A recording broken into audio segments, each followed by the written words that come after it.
Good morning students, আমার চ্যানেলে তোমাদের সবাইকে স্বাগত। আজকে তোমাদের সাথে আলোচনা করব জেনারেল অ্যাওয়ারনেস অ্যান্ড জেনারেল নলেজের 138তম পর্ব নিয়ে। তো আগের পর্বগুলির মতোই আজকের পর্বটিও খুবই গুরুত্বপূর্ণ হতে চলেছে, বিশেষ করে যারা কেপি কনস্টেবল এবং ডাব্লিউবিপি কনস্টেবল পরীক্ষা দিচ্ছ 2024-এ। তো প্রতিদিন ঠিক সকাল 6টায় আমি তোমাদেরকে এই পর্বটি করে থাকি। তো অবশ্যই সকলে যুক্ত হয়ে যাবে এই সময়। সমস্ত আপকামিং পরীক্ষার জন্যই এই পর্বটি উপকৃত হবে, যেমন KP constable, WBP constable, clerkship, miscellaneous, SI সমস্ত পরীক্ষাগুলিতেই। তো চলো আজকের ক্লাসটি শুরু করা যাক। তোমাদের প্রথম প্রশ্ন হলো, নিচের কোন অঙ্গাণু ছাড়া কোনো কোষ বাঁচতে পারে না? খুবই ইম্পর্টেন্ট কোশ্চেন, ডাব্লিউবিপি এসআই এ এই কোশ্চেনটি এসেছিল। নিচের কোন অঙ্গাণু ছাড়া কোষ বাঁচতে পারে না? সঠিক উত্তর অপশন সি, রাইবোজোম ছাড়া কোষ বাঁচতে পারে না। ডেনমার্কের আইনসভার নাম কি? 5টি স্টার দিয়ে রেখো। ডেনমার্কের আইনসভার নাম কি? সঠিক উত্তর অপশন বি, ফোকেট। 1820 এর দশকে ইয়াং বেঙ্গল আন্দোলনের নেতা কে ছিলেন? ডাব্লিউবিসিএস এ এই কোশ্চেনটি এসেছিল। 1820 এর দশকে ইয়াং বেঙ্গল আন্দোলনের নেতা কে ছিলেন? সঠিক উত্তর অপশন সি, ডিরোজিও। নিচের কোন প্রোটিন পরিপাককারী উৎসেচকটি মানবদেহে থাকে না? খুবই ইম্পর্টেন্ট কোশ্চেন, কেপি কনস্টেবল এবং ডাব্লিউবিপি কনস্টেবল দুটি পরীক্ষার জন্যই খুবই গুরুত্বপূর্ণ। নিচের কোন প্রোটিন পরিপাককারী উৎসেচকটি মানবদেহে থাকে না? সঠিক উত্তর অপশন সি, ট্রিপসিন। নিম্নলিখিত কোন ভিটামিনটি ফ্যাটে দ্রবীভূত? নিম্নলিখিত কোন ভিটামিনটি ফ্যাটে দ্রবীভূত? সঠিক উত্তর অপশন ডি, ভিটামিন ডি।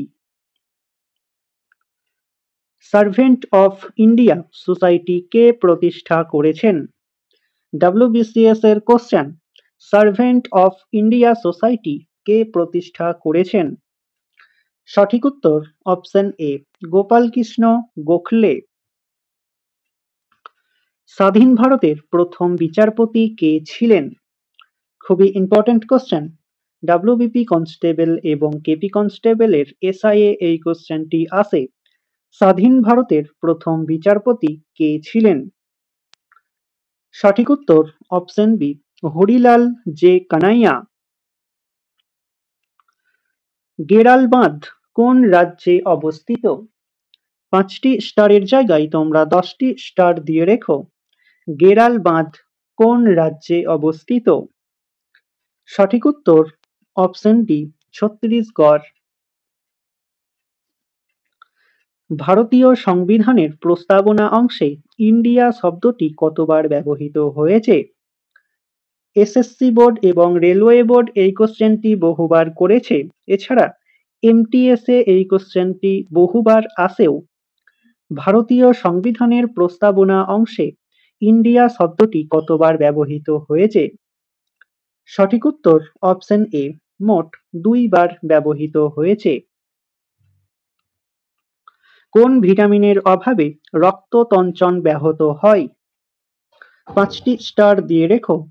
কোন ভিটামিনের অভাবে রক্ততঞ্চন ব্যাহত হয়? সঠিক উত্তর অপশন ডি, কোনটি নয়।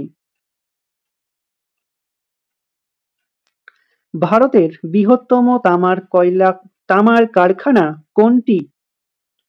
ভারতের বৃহত্তম তামার কারখানা কোনটি? সঠিক উত্তর অপশন এ, মিঠো ভান্ডার।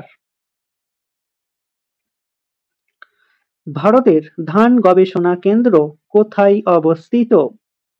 খুবই সহজ একটি কোশ্চেন, ভারতের ধান গবেষণা কেন্দ্র কোথায় অবস্থিত? কেপি কনস্টেবল, ডাব্লিউবিপি কনস্টেবল এছাড়াও ডাব্লিউবিসিএস এ ওই কোশ্চেনটি বহুবার এসেছে। তো সঠিক উত্তরটি তোমরা আমাকে কমেন্টের মাধ্যমে জানাও। দেখি কতজন তোমরা সঠিক উত্তরটি করতে পারছো। নিচের কোন কোন দেশকে রেড-ক্লিক রেখা দ্বারা ভাগ করা হয়েছে? ডাব্লিউবিপি কনস্টেবল এবং কেপি কনস্টেবল দুটি পরীক্ষাতেই এই কোশ্চেনটি আসে। নিচের কোন কোন দেশকে রেড-ক্লিক রেখা দ্বারা ভাগ করা হয়েছে? সঠিক উত্তর অপশন সি, ভারত ও পাকিস্তান। মহাত্মা গান্ধী কতবার ভারতীয় জাতীয় কংগ্রেসের সভাপতি ছিলেন? খুবই ইম্পর্টেন্ট কোশ্চেন। মহাত্মা গান্ধী কতবার ভারতীয় জাতীয় কংগ্রেসের সভাপতি ছিলেন? সঠিক উত্তর অপশন এ, মোট একবার। চেথিয়াগিরি বিহার হল সাঁচিতে পালিত একটি উৎসব। শূন্যস্থানে তোমাকে উত্তরটি বসাতে হবে। চেথিয়াগিরি বিহার হল সাঁচিতে পালিত একটি উৎসব।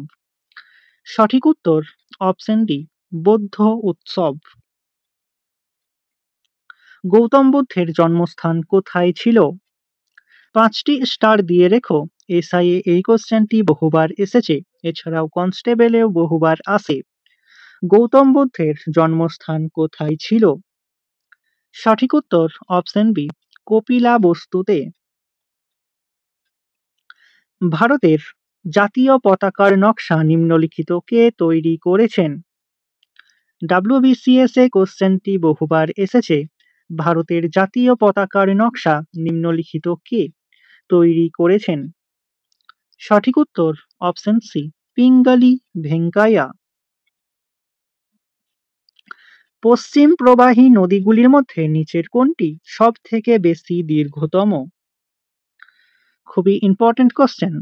পশ্চিম প্রবাহী নদীগুলির মধ্যে নিচের কোনটি সব থেকে বেশি দীর্ঘতম? সঠিক উত্তর অপশন এ, নর্মদা নদী। তো স্টুডেন্টস, এই ছিল তোমাদের আজকের ক্লাস। ক্লাসটি ভালো লাগলে বন্ধুদের সাথে শেয়ার করো। চ্যানেলে নতুন হয়ে থাকলে চ্যানেলটিকে সাবস্ক্রাইব করে পাশে থাকা বেল আইকন বাটনটি প্রেস করে রেখো ভিডিও নোটিফিকেশন সবার প্রথমে পেতে। তো দেখা হচ্ছে নেক্সট ক্লাসে। আজ এই পর্যন্তই। সবাই ভালো থেকো, সুস্থ থেকো। জয় হিন্দ, জয় ভারত।